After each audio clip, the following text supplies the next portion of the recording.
The Bible is the most printed book in human history. Over 5 billion copies distributed worldwide.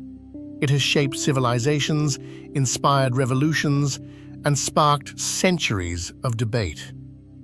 But who actually wrote it? How was it preserved? And how did it end up in the form we know today? This is the story behind the book. The oldest portions of the Bible date back roughly 3,400 years. Tradition holds that Moses authored the first 5 books: Genesis, Exodus, Leviticus, Numbers, and Deuteronomy, collectively known as the Torah. Most scholars place this around 1400 BC, during or shortly after the Israelites' exodus from Egypt. A few centuries later, around 1000 BC, King David composed many of the Psalms, poems of worship, grief, and praise that remain some of the most quoted texts in human history. His son, Solomon, is credited with Proverbs and Ecclesiastes, collections of wisdom literature written around 900 BC. Then came the great prophets. Isaiah, writing around 750 BC, delivered sweeping visions of judgment and hope. Jeremiah, known as the Weeping Prophet, wrote during the fall of Jerusalem around 600 BC. Ezekiel and Daniel followed during the Babylonian exile, roughly 500 BC. In total, the Old Testament was composed over a span of approximately 1,000 years by around 40 different authors, kings, shepherds, priests, and prophets, writing in Hebrew and Aramaic across vastly different periods of history. The New Testament emerges in a remarkably compressed time frame, roughly 50 years. Interestingly, the earliest writings aren't the Gospels. They're the letters of Paul. Beginning around 50 AD, Paul of Tarsus, a former persecutor of Christians turned apostle, wrote to young churches scattered across the Roman Empire. His letters to the Romans, Corinthians, and Galatians are among the most influential theological documents ever written. Paul continued writing until roughly 67 AD, when tradition says he was executed in Rome. The 4 Gospels, Matthew, Mark, Luke, and John, were composed between approximately 50 and 100 AD. Mark is generally considered the earliest, with John written last. Together, they present 4 distinct perspectives on the life and teachings of Jesus.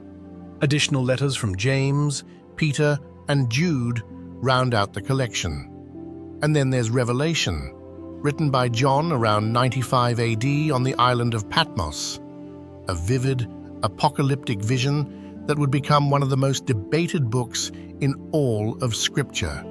For centuries, scholars relied on medieval copies of biblical texts, always wondering, how close are these to the originals? Then came one of the most remarkable archaeological discoveries of the 20th century. In 1947, a Bedouin shepherd boy tossed a stone into a cave near the Dead Sea and heard something shatter. Inside, he found clay jars containing ancient scrolls, what we now call the Dead Sea Scrolls. These manuscripts, dating as far back as the 3rd century BC, included portions of nearly every book of the Old Testament. When compared to the medieval copies scholars had been using, the texts were astonishingly consistent, confirming a remarkable fidelity of transmission over more than 1,000 years. A century earlier, in 1844, a German scholar named Konstantin von Tischendorf visited St. Catherine's Monastery at the foot of Mount Sinai.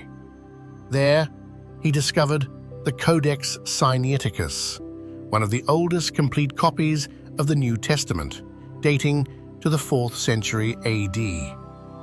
Meanwhile, tucked away in the Vatican Library since at least the 1400s, sat the Codex Vaticanus, another 4th century manuscript of extraordinary importance. Together, these discoveries gave scholars an unprecedented window into the ancient biblical text and confirmed that the scriptures had been preserved with remarkable accuracy. Having the texts was one thing. Deciding which ones belonged in the Bible, that was another matter entirely. In the early centuries of Christianity, dozens of religious texts circulated among churches. Some were widely accepted, others were disputed. The process of determining which books were authoritative, what scholars call canonization, unfolded over several hundred years. A key milestone came in 397 AD, when the Council of Carthage formally recognized the 27 books of the New Testament that we know today. This wasn't the creation of a new list so much as an official confirmation of what most churches had already accepted through widespread use. Around the same time, a scholar named Jerome undertook a monumental task, translating the entire Bible into Latin. Completed around 400 AD, his translation, known as the Vulgate, became the standard Bible of the Western Church for the next 1,000 years. But the Bible remained largely inaccessible to ordinary people, hand-copied, expensive, and available only in Latin. That changed in 1455, when Johannes Gutenberg printed his famous Bible using movable type. It was one of the first major books ever mass-produced, and it transformed the availability of Scripture virtually overnight. Then, in 1611, King James I of England commissioned a new English translation.